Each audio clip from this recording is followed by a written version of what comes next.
So generally when you choose a medical scheme, whether it's an open scheme or a closed scheme, there are three main things that you look at. It will be your hospital cover, your chronic.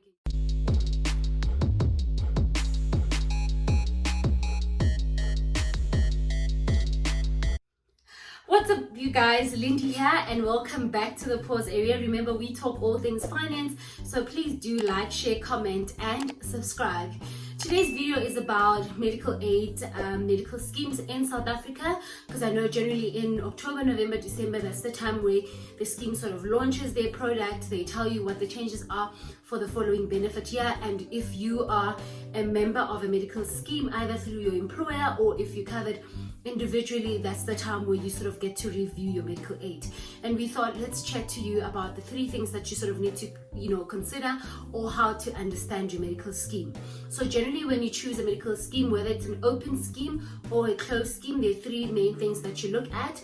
So open schemes would be schemes like Discovery, Momentum, Bonitas, Fed Health, because they are open to the general public and anyone in South Africa to join that scheme. And then closed medical schemes would be schemes like GEMS, BankMed, Nedgroup, which are schemes that are particularly put together or set up for those employees or employees of an industry, employees of a company, but it's closed, and meaning that only a select few people can join, or there's a criteria in order for you to be able to be a member of that scheme. For example, CAMF, you need to have been an accountant in order for you to belong to that scheme, or be in an industry or a company or work for a company that would then be affiliated with the scheme. Regardless of whether it's open or closed, there are three main things that you sort of consider when you're selecting your plan. It will be your hospital cover, your chronic, and your day-to-day. And I actually like how my fingers are standing, because it literally speaks to the priority that you need to put, I would say, when it comes to selecting your plan. So meaning that your hospital cover should be your main priority, then your chronic, then your day-to-day. Because in my view and in my perspective, I think it's easier for someone to put together 4,000 and pay at a doctor's room than it is to pay 40,000 in a hospital. So when it comes to your hospital cover, this will speak to the level of cover that you get once you're in hospital. So some schemes will say we cover you up to 100% of the scheme rate, and some schemes will say, or some options will say, we cover you at 200% of the scheme rate. That does not mean you're covered in full, because generally I know when someone thinks 100%, you think it means in full of your cost, but basically it means in full of the scheme rate. Then secondly, it will be your chronic benefits. Your chronic, generally most options will cover 27 PMBs, meaning that there are 27 prescribed minimum benefits according to the Council of Medical Scheme. All options should cover those list of 27 chronic conditions. There are other day-to-day benefits that would also be covered as part of that, but generally this would include things like asthma, diabetes, hypertension, and so forth. So do look at that. And then lastly, it will be your day-to-day benefit. Day-to-day will speak to you being able to go and buy over-the-counter medication at the doctor, or if you need to go see a GP, go to a specialist, a gynecologist, all of those day-to-day expenses will be covered from your day-to-day cover. So there are two types that you can get. There are schemes that are traditional schemes, and there are schemes that are new generation schemes. So traditional options will say to you, we give you unlimited GP visits, for example, or you've got X amount of rents to go to the doctor, or X amount of rents to go and spend at specialist. And then if you don't use those benefits, then you forfeit them at the end of the year, and then you get a new benefit the following year. Whereas with new generation plans, which would be plans either on a Momentum medical scheme or on a Discovery medical scheme, they use a system called a medical savings account. The maximum you can get from the Council of Medical Schemes would be 25%.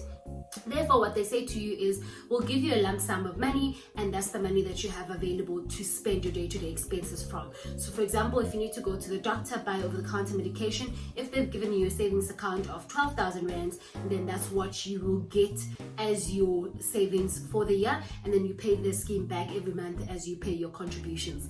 When it comes to medical savings account, if you don't use that money, you won't forfeit it, and then it'll be carried over to the next year, and you can continue accumulating. So basically what we're saying to you as the pause area is, one, make sure that you chat to your financial advisor, chat to your brokers, look at your company, who your accredited financial advisor is. That will help you select a plan that will meet your needs. And I know a lot of members would then say, look, I'm going to choose a plan because my friend is on the same plan. But your financial advisor is able to sit with you, do a financial needs analysis, and look at your circumstances and what you need, because this is a very important decision that you make. Because in most medical schemes, you make your selection now that will cover you from the 1st of Jan up until December. So if you make a selection now, if you choose to change or not to change, you will be on that plan from the 1st of Jan 2022 up until December 2022. So it is always important that you sit with the financial advisor so that you can make a proper decision,